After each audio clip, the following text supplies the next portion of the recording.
previous videos we had seen some of the demand side and supply side challenges that we are facing with RTI Act. Now let us discuss regarding the adjudicatory challenges. Now these are the challenges that are seen with reference to the central and state information commissions that we have. Central and state information commissions have been established under RTI Act. So these are statutory authorities and they have been given some functions under RTI Act.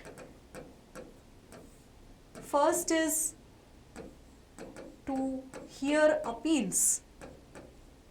Whenever public information officer denies an information request to a citizen, you have an opportunity to appeal within the organization. That is, if you have gone to one government office, you have a public information officer at the first level, and at the second level you have someone from within that organization who will hear appeals regarding any information request which was denied. So there is one intra-organizational appeal, and after this first appeal you have the opportunity, when it is again denied to you, to approach either central or state information commissions. So this is the first function that has been given to the central and state information commissions, that is to hear appeals. Second is, if you have any complaint regarding any government official, if an information request has been denied to you, or if it is not given within the time limit of 30 days, whatever complaint that you have regarding the implementation of this act, you have the opportunity to approach Central and State Information Commission. These complaints will be investigated by these commissions and the requisite orders or directions will be given. For example, if an information request is denied to you, if you file a complaint with the Central Information Commission, it can give a direction that directing the government office or official to provide that information to you, and that order or direction by the commission must be followed by the government. Okay, so the third function which has been given to these commissions is to monitor and review the implementation of the act. Monitor and review the implementation of the act. It is not only trying to address complaints and appeals. These information commissions will also see how RTI Act is being implemented and to what extent is it being implemented by the government.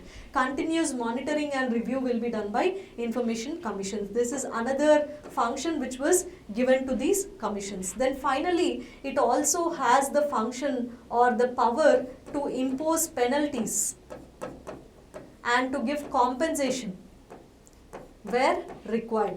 For example, if someone does not follow the directions of the commission, it can impose penalties on the concerned government officer, and if a citizen has faced some loss in terms of time or money or any other sort of resources, the information commission can also, or it has the power to compensate the citizens for the loss of time and money.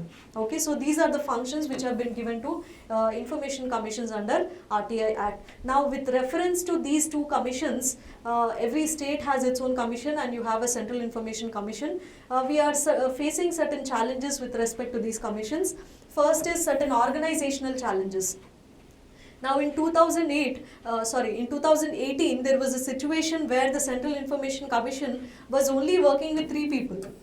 Out of the total sanctioned strength of 11 members, it had only 3 members. Now imagine the burden which would fall on these 3 members and the resultant delays due to the vacancies in these commissions, right? So most of the governments are quite reluctant in filling up the vacancies in the central and state information commissions, which has become a huge problem and resulting in huge delays whenever you appeal to the commissions or whenever you file any complaints with the commission. Okay, so this is the first organizational challenge, that is the number of vacancies. Then the second organizational challenge is the recent amendment which was made to the RTI Act in 2019.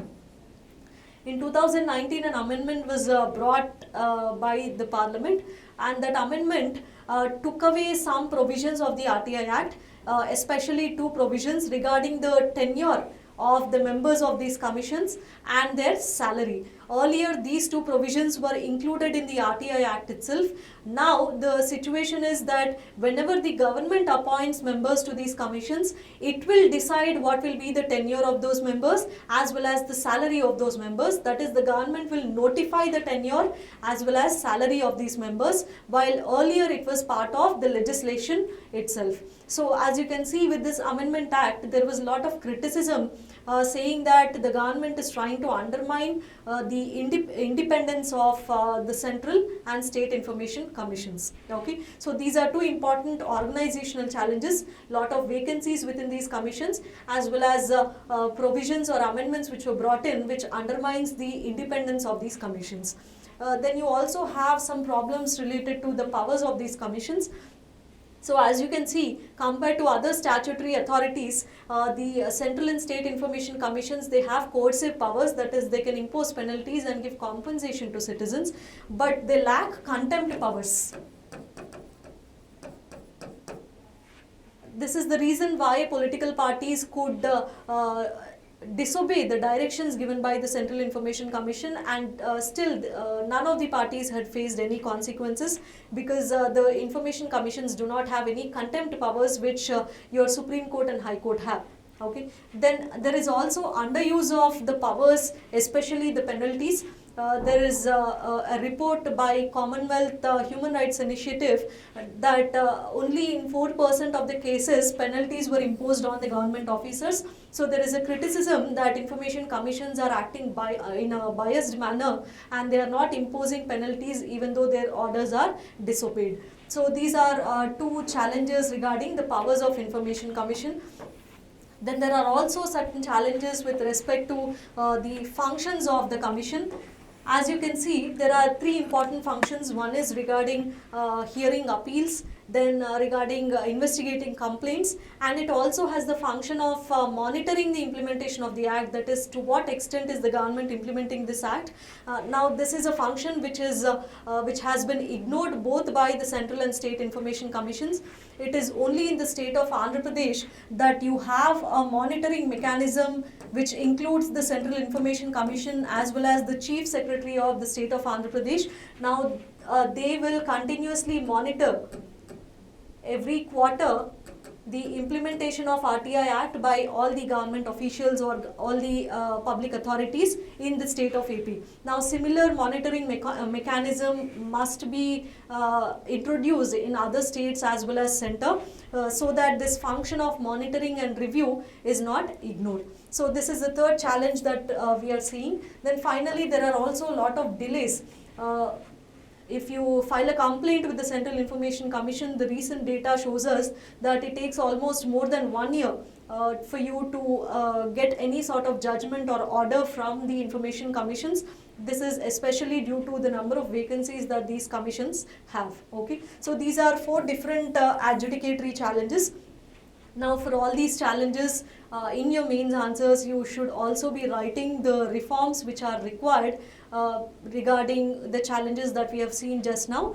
For example, the case study of AP can be mentioned in the reforms which are required on the adjudicatory side of RTI Act, that is regarding the implementation of RTI Act and monitoring the implementation. This can be used as a case study. Okay, so challenges on one side and reforms on the other side, both of them must be visible in your mains answer to enhance your marks.